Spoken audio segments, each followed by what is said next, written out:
जी हिलाल भाई, आपने कहा कि उम्मीद की डोर अभी तक आपकी टूटी नहीं है, खासतौर पर असम और केरल में, जबकि पश्चिम बंगाल में आपको लग रहा है कि कुछ जी। स्थिति संकटपूर्ण हो सकती है कांग्रेस के लिए। जल्दी से हम आपकी टिप्पणी पश्चिम बंगाल के बारे में चाहेंगे। पश्चिम बंगाल में कांग्रेस ने ऐतिहासिक काम किया है, इतिहास में पहली बार लेफ्ट के साथ हाथ मिलाया है। तो इस ऐतिहासिक पहल के बावजूद अगर आप मुंह की खा रहे हैं तो थोड़ी कुछ आंतरिक सोच समझ की आवश्यकता लग रही है आपको कांग्रेस के भीतर। जी राजेश जी, देखिए ये बात आपकी बिल्कुल 100% सही है कि वेस्ट बंगाल में कांग्रेस और लेफ्ट का जो अलायंस है ये ऐतिहासिक अलायंस है, पहले कभी देखने को नहीं मिला है। और दूसरी तरफ केरला में हम लेफ्ट के खिलाफ लड़ भी रहे हैं।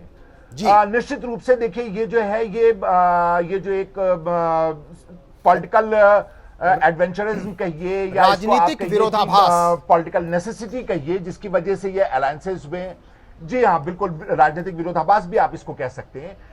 निश्चित रूप से इसके ऊपर नजर हम लोगों की विशेष करके है कि इस तरह का अगर फैसला लिया गया है तो कहीं ऐसा तो नहीं है इसकी वजह से मतदाताओं के ऊपर कहीं कोई विपरीत असर पड़ा हो। अब क्योंकि इलेक्शन हो चुके हैं, इलेक्शन के बाद एनालिसिस निश्चित रूप से होनी चाहिए। तो हम वेस्ट बंगाल में जो कहते हैं कि हमको देखना होगा कि वहां के ऊपर क्या रिजल्ट आते हैं, किस प्रकार से वहां के ऊपर जनता जो है वो रिएक्ट करती है, और उसके हमको एनालिसिस निश्चित रूप से करनी पड़ेगी, हम जीते या हारे। लेकिन ये जो एक नई तरह का हम अलायंस देख रहे हैं, इसके ऊपर निश्चित रूप से बहुत गहन अध्ययन की आवश्यकता होगी। जी हाँ, बड़ा अच्छा लगा आपसे ये जानकर बात की ईमानदारी से आप कबूल कर रहे हैं कि इस बारे में गहन सोच विचार की आवश्यकता है।